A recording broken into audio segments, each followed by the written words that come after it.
오늘 우리가 요한계시록 12장을 보려고 그러는데, 요한계시록 12장이 무슨 말씀이냐면 말세를 살아가는, 이 종말을 살아가는 성도들이 바라봐야 할 표지판 3개를 설명하는 내용이에요. 요한계시록을 받은 그 당시 성도들은 정말 이게 사는 건가 그렇게 생각할 정도로 고난을 많이 당했어요. 캄캄한 동굴 안에 갇혀 있는 것처럼 너무 힘든 시간을 그들은 보내고 있었겠죠. 예수 믿는다는 것 때문에 식구들이 나누어져야 되고, 때로는 저 맹수들에게 던져지기도 하고, 팔이 잘려서 끓는 기름가마에 던져지는 걸 봐야 했어요. 이거 우리가 바로 살고 있는 거야? 똑바로 살고 있는 거야? 그거에 대해서 갈등할 때 우리 예수님은 환상 중에 사도 요한에게 말세에 종말에 너희들이 바라봐야 할 표지판은 이거야 하고 주신 말씀이 요한계시록 12장 말씀이라. 여러분 1절 한번 가볼까요? 하늘에 큰 이적이 보이니 이랬거든. 여러분 이적이라고 하는 말은 세메이온 메카예요. 큰 이적이에요. 그러니까 기적이 아니고 이적이에요. 성경에 기적이란 말, 이적 또는 표적이란 말이 있거든요. 이 세메이온, 이적, 표적, 이 말은 이제 소경에 눈을 띄우는 거 보니까 예수님이 메시아시다, 이런 표적, 사인을 보여주는 그런 거죠. 여기에 큰 이적, 세메이온 메카라고 한 말은 이 말세 성도들이 꼭 바라봐야 할 표지판이다, 이런 거거든요. 오늘 우리에게도 굉장히 중요하겠죠. 여러분들 예수 믿는다는 것 때문에 직장에서 만만치 않은 분들이 있을 거고, 가족들이 모여도 만만치 않은 분들이 계실 거예요. 이럴 때 캄캄한 동굴 속에 있는 것 같고 혼란한 가운데 있는 것 같을 때 오늘 요한계시록 12장이 보여주는 3가지 이 세메이온 메카를 여러분이 꼭 붙잡고 이 마지막 때 승리하는, 바르게 살아가는 주의 백성들 되기를 축복합니다. 오늘 12장이 보여주는 첫 번째 표지판은 교회는 메시아 그리스도를 출산하기 위해서 아파하고 부르짖는 공동체라는 표지판이에요. 자, 1절 2절 가겠습니다. 하늘에 무슨 이적? 큰 이적이, 이거 꼭 바라봐야 할 표적이라는 거죠. 해를 옷 입은 한 여자가 있는데 그 발에는 달이 있고 그 머리에는 12별의 관을 썼더라. 이 여자가 아이를 베어 해산하게 되매 아파서 애를 쓰며 부르짖더라, 이것입니다. 자, 여러분 이 성경에 보면 여인은 누굴까? 여러분 여인은 교회를 상징합니다. 해를 입고 달을 밟고 12별을 썼다 했는데 이건 유대인들에게 지금 전해지는 복음이고, 유대인들이 많으니까 그 당시 그리스도인들이 이 해, 달, 별 어서 많이 듣던 얘기 아니에요? 아브라함에게 너의 자손이 하늘의 별과 같이, 그리고 이 요셉에게도 해, 달, 11별 여러분 보여줬잖아요. 그러니까 유대인들에게는 이 해, 달, 별은 자손을 상징합니다. 자손을 가르칠 때 그렇게 보이는 거예요. 이 여인은 교회를 상징하고, 여기 자손은 누구냐? 이 땅을 구원하기 위해서 오실 그리스도, 메시아라는 거예요. 예수님이라는 거죠. 구약의 교회는 메시아를 잉태하고 있는 교회예요. 그래서 그리스도가 온다, 마지막에 그리스도가 와, 이미 하나님께서 이 제사장 나라를 통해서 이 그리스도 메시아가 잉태되어 있어. 그게 구약이에요. 신약의 교회는 이 메시아의 그리스도의 탄생으로 해서 아파하고 고통당하는 공동체라는 거예요. 여러분 오늘 이 표지판을 보면서 꼭 기억해야 할 게 2가지가 있어요. 하나는 하나님은 이 교회라는 공동체를 통해서 예수 그리스도를 이 땅에 내놓는데 예수 그리스도로 말미암아 세상을 시작하고 진행하고 완성하신다, 이거예요. 할렐루야. 그런데 이 예수 그리스도를 잉태하고 출산하는 교회가, 어거스틴이 그랬죠? 하나님의 아버지라면 교회는 어머니다. 예수 그리스도를 출산한. 또 바울은 예수 그리스도가 신랑이라면 교회는 신부다. 그러니까 이 마지막 때 예수 그리스도를 통해서 이루어 놓은 이 구원은 교회를 통해서 완성하시고 교회를 통해서 결말을 짓는다는 거예요. 할렐루야.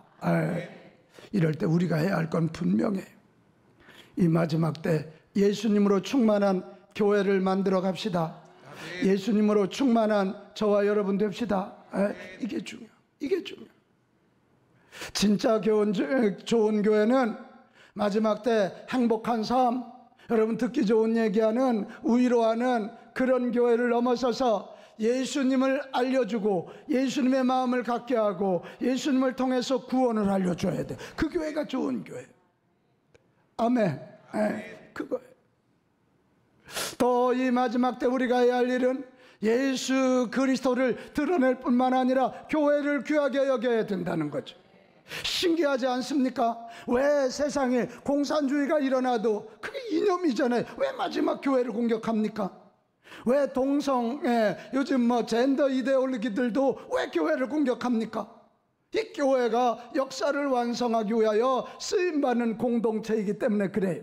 사람들이 아무리 손가락질해도 하나님은 교회를 통하여 역사를 완성하신다. 교회를 통하여 예수 그리스도는 재림하신다. 이거예요. 나는 바랍니다.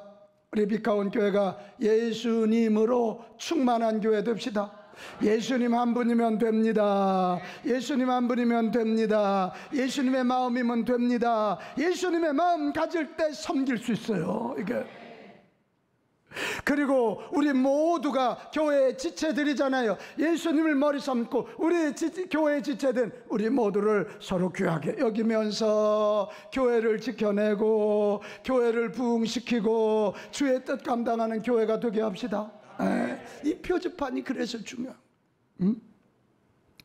교회는 메시아를 출산하기 위해 아파서 부르짖는 공동체다. 이걸 늘 머릿속에 두고 담임 목사도 목회를 할 때 이쪽으로 교회를 끌고 가야 되고 여러분도 그렇게 신앙생활을 해야 된다. 그 다음에 두 번째 보여주는 표지판은 교회는 사탄의 방해로 인해 고난 가운데 있다는 표지판이에요. 같이 합시다. 같이 하겠어요. 고난 가운데 있는 교회. 고난 가운데 있는 교회. 이거예요. 자, 3절 4절. 하늘에 또 다른 이적이 보이니 보라, 한 큰 붉은 용이 있어 머리가 7이요 뿔이 10이라. 그 여러 머리에 7 왕관이 있는데 그 꼬리가 하늘의 별 3분의 1을 끌어다가 땅에 던지니라. 용이 해산하려는 여자 앞에서 그가 해산하면 그 아이를 삼키고자 하더니. 여러분, 여기서 큰 용은 사탄입니다. 이제 우리 동양에서는 용은 임금님의 옥자 이래서 굉장히 길조로 보지만 서양이나 성경에서는 용은 악한 존재를 상징하고 특별히 성경에서는 마귀를 표현합니다. 근데 머리가 7개고 뿔이 10개래요. 저 좀 봐봐요. 이 마귀는, 여러분, 마귀들은 아니에요. 마귀는 하나예요. 그 밑에 악한 영들은 복수지만 마귀는 천사장 하나라고요. 이 천사장이었던 이 마귀는 원래 하나님의 자리를 넘보다가 쫓겨났어요. 그러니까 마귀가 이 땅에 와서 계속 하는 일을, 앞으로도 여러분 요한계시록을 계속 보겠지만 하나님을 흉내내요. 예수 그리스도를 흉내낸다. 그래서 여기 뭐라고요? 머리가 7이고 뿔이 10개라는 거예요. 내가 이렇게 권세가 있다고 막 드러내요. 이럴 때 여러분 뭐 좀 떠오르는 거 없습니까? 이단들의 교주들이 왕관을 쓰지. 신천지라고는 안 해요. 그냥 뭐 행사할 때 보면 옛날에 통일교 문선명이라고는 안 해요. 꼭 왕관을 쓰고 나와요. 왕관을 쓰고 나와. 에? 이게 다 모방하는 거예요. 모방하는 거예요. 이 사탄이 이렇게 그냥 내가 권세가 있어, 내가 대단한 존재야 이러면서 이 사탄이 와서 하는 일이 뭐냐? 교회가 메시아를 출산하지 못하도록 이러고 있다가 메시아를 낳으면 잡아먹으려고 드는 거예요. 여러분, 성경의 역사를 가만히 봐요. 예수 그리스도의 조상이 다윗이잖아요. 다윗의 조상이 아브라함이고 그들이 다 히브리 민족이잖아요. 근데 애굽에 있을 때 여러분 놀라워요. 성경 이게 구속사를 보면 다 엮여요. 애굽에서 히브리 사람들이 남자 아이를 낳으면 다 죽였잖아요. 모세만 기적적으로 살아남았어요. 이게 소위 메시아를 출산하지 못하도록 하는 마귀의 공격이었어요. 여러분 어떻습니까? 다윗을 누가 죽이려고 그래? 장인인 사울이 국정은 안 돌보고 다윗을 죽이려고 그래요. 근데 하나님이 그를 살리셨어요. 나중에 망하고 난 다음에 저 페르시아로 붙잡혀 갔을 때 여러분 어떻게 되지요? 하만이라는 페르시아 국무총리가 유대 민족을 다 죽이려고 들어요. 에스더 얘기 아시잖아. 그때 에스더가 죽으면 죽으리라는 각오 가지고 기도할 때 하나님이 도리어 유대인 죽이려고 하던 거기에 하만을 달아 죽이고 유대인들을 살려내. 그게 불임절의 시작이에요. 그리고 예수님이 이 땅에 태어나셨을 때 어떻게 하죠? 동방 박사들이 와 메시아가 태어났답니다. 그랬더니 그 얘기를 듣고 헤롯 임금이 2살 이 아이들을 다 죽여버리잖아요. 이미 예수님은 애굽으로 피신가 했을 때. 이제 사단이 이걸 알아요. 여자가 5절 여자가 아들을 낳으리니 이는 장차 철장으로 만국을 다스릴 남자라. 그래서 그 메시아를 죽이려고 드는 거예요. 근데 여러분 어떻게 했죠? 자 5절 뒤에까지 한번 보겠어요. 여자가 아들을 낳으리니 시작. 여자가 아들을 낳으리니 이는 장차 철장으로 만국을 다스릴 남자라. 그 아이를 하나님 앞과 그 보좌 앞으로 올려가더라. 할렐루야. 그 사단이 저 아이를 죽여요? 못 죽여요? 못 죽여요. 그럼 결국 예수님이 십자가 지시고 구원의 길을 마련하시고 돌아가신 3일 만에 부활하셨고 부활한 지 40일 만에 하늘나라로 올라가셨다. 이 5절이 그냥 예수님의 사역을 한마디로 정리를 딱 해버려요. 응? 그랬더니 사탄이 자기 계획을 실패했잖아. 아들은 이미 하늘나라로 올라갔잖아. 메시아는 올라갔잖아. 그래서 자 여러분 6절로 가겠어요. 6절 그 여자가 광야로 도망하며 아들을 못 잡아먹었기 때문에 그 여자 교회를 핍박하기 시작하는 거예요. 그래서 광야로 도망하며 거기서 1260일 동안 그를 양육하기 위하여 하나님께서 예비하신 곳이 있더라. 이렇게 말하고 있는 거예요. 교회는 마지막 때 교회는 사탄이 핍박합니다. 그래서 고난 중에 있습니다. 사탄은 문화라는 이름으로 정치라는 이름으로 시대 흐름이라는 이름으로 계속해서 교회를 공격합니다. 또 하나 교회는 하나님이 추구하는 의고 이 세상은 사람이 추구하는 의예요. 그러니까 부딪힐 수밖에 없어요. 그래 마지막 때 교회는 박해 때문에 사단의 박해 때문에 고난 가운데 있을 수밖에 없다. 이 표지판을 알려줘요. 이게 왜 중요하죠?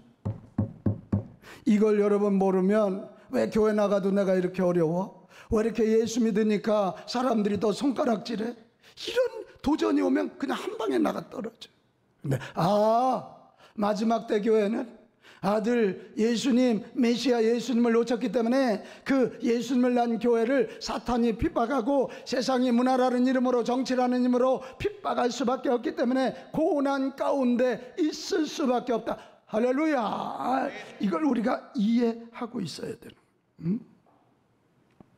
자 13절로 한번 가보면 아주 정리가 딱 돼 있어요. 13절 시작. 용이 자기가 땅으로 내쫓긴 것을 보고 남자를 낳은 여자를 박해하는지라. 용이 여자 교회를 박해하는지라. 자 17절입니다. 하나 더 보겠어요. 용이 시작. 용이 여자에게 분노하여 돌아가서 그 여자의 남은 자손 곧 하나님의 계명을 지키며 예수의 증거를 가진 자들과 더불어 싸우려고 바다 모래 위에 서 있더라.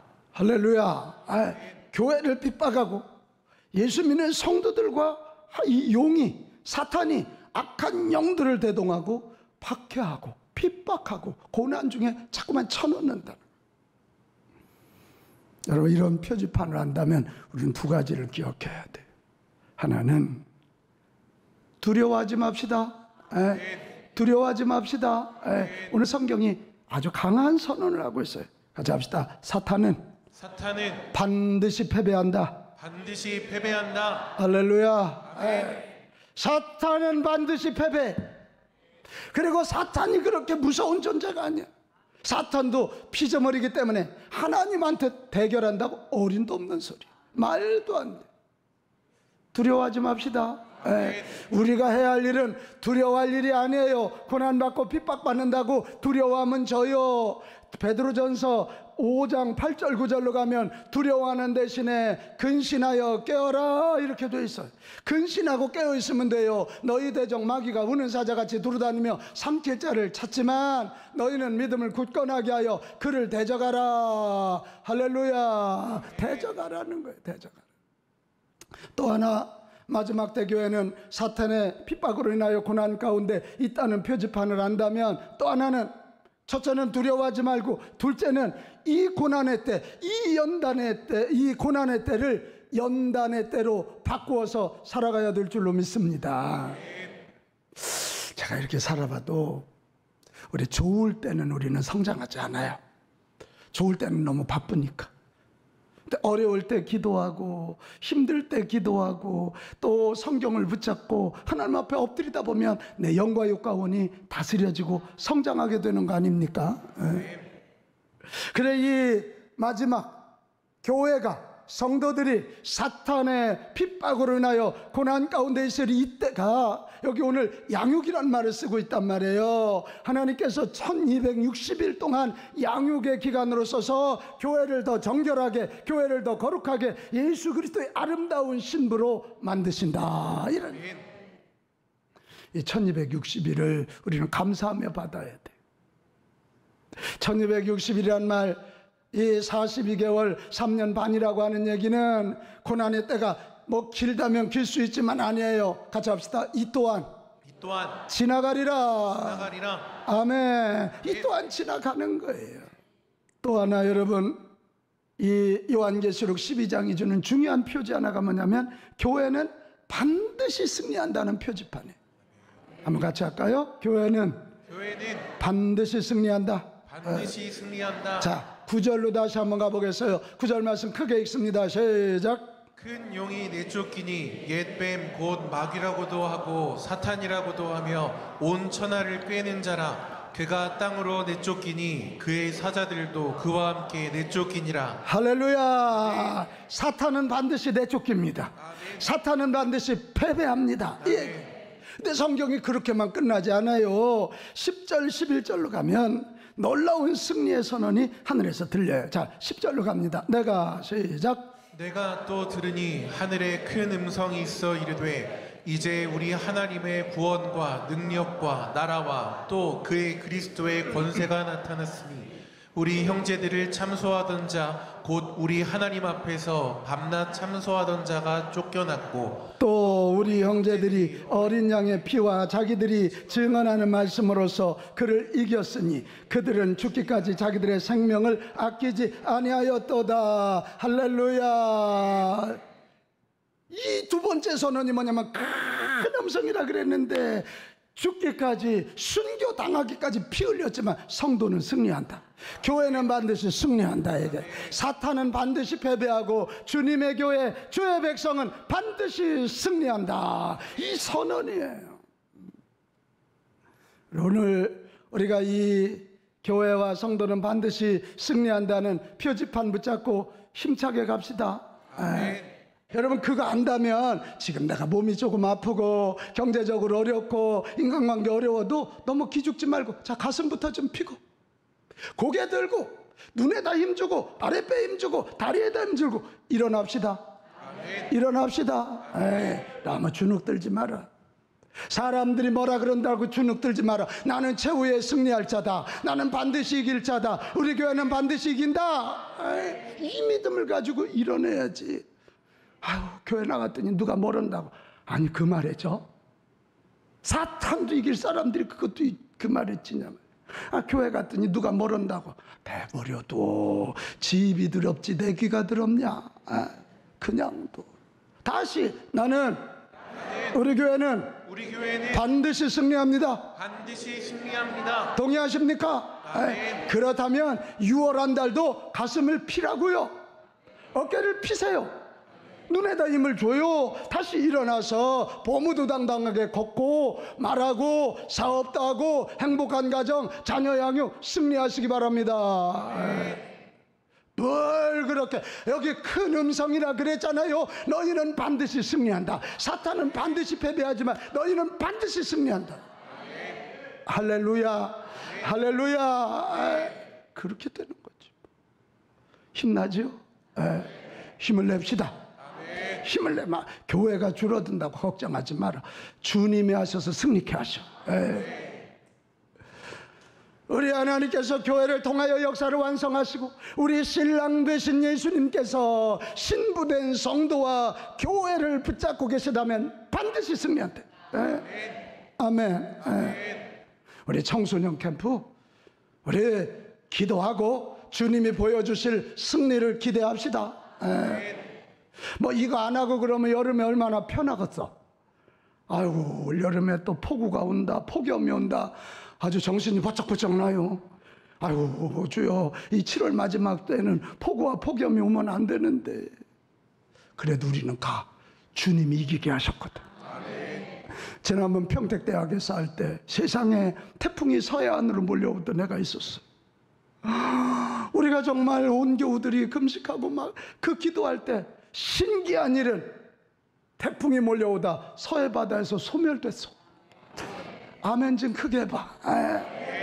그렇게 태풍이 소멸되고 나오면 비가 많이 와. 근데 또 비가 많이 오면 전국에서 오는 길에 얼마나 힘들어. 여러분 놀라운 사실, 평택만 비가 안 와. 평택대학 주변만 비가 안 오는 우리 청소년 캠프는 간증이 많습니다.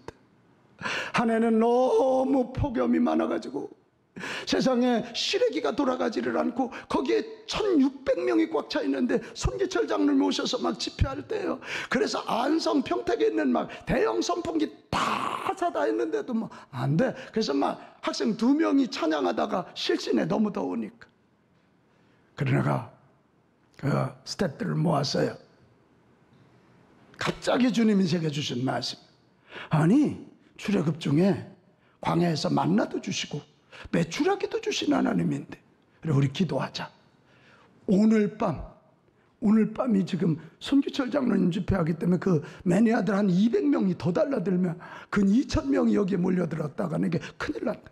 주여, 기운도 주관하시는 주님 역사해 주시기를 바랍니다. 우리가 간절히 기도하고, 제가 사회부로 딱 올라가서 조금 있으니까 저 뒤에 있는 스텝이 저한테 문자를 넣어주더라고. 사진을 하나 찍었어. 24.7도. 안 믿어지니까 아멘 못하잖아. 30도가 헐 넘어가는 공간이어야 맞아요. 지금 난로 2000개가 있어. 36.5도 2000개가. 기적과 같은 일이 일어나서 24.7도. 내가 그 사진 가지고 있다고 지금. 할렐루야. 사탄은 반드시 패배하고 주의 교회와 주의 백성은 반드시 승리한다. 여러분 이 믿음 가지고, 이 표지판 가지고 다시 일어나 도전하여 승리하는 주의 백성들 되기를 바랍니다. 아멘. 사랑하는 여러분, 이 험한 세상 가운데 믿음을 지킨다는 거 쉽지 않은 일이에요. 그때 나를 시험하고 힘들게 하는 사탄은 반드시 패배한다는 표지판을 바라보고 걸어가시기를 바랍니다. 그리고 주님의 신부인 교회와 주님의 자녀인 성도는 마지막 때 반드시 이긴다는 이 표지판을 바라보고 보무도당당하게 걸어가실 수 있기를 바랍니다. 아멘. 마지막 때 당하는 고난과 시련을 연단과 양육으로 받아들여 더 신실한 주님의 교회와 성도, 더 주님께 영광 돌리는 교회와 성도들이 되는 기회로 삼읍시다. 기죽지 말고 도리어 당당하게 힘찬 행군을 하며 주의 재림을 기다리는 저와 여러분 되시기를 바랍니다. 더 예배합시다. 더 기도합시다. 더 한 영혼이라도 구원하기 위하여 전도합시다. 있는 힘을 당하여 최선을 다합시다. 그 최선이 마지막 주님 앞에 섰을 때 상급의 이유가 될 줄로 믿습니다. 아멘. 이 모든 표지판 바라보고 승리하는 우리 모든 빛가운 가족들, 이 방송을 시청하고 청취하는 모든 분들이 되시기를 주님의 이름으로 축원합니다.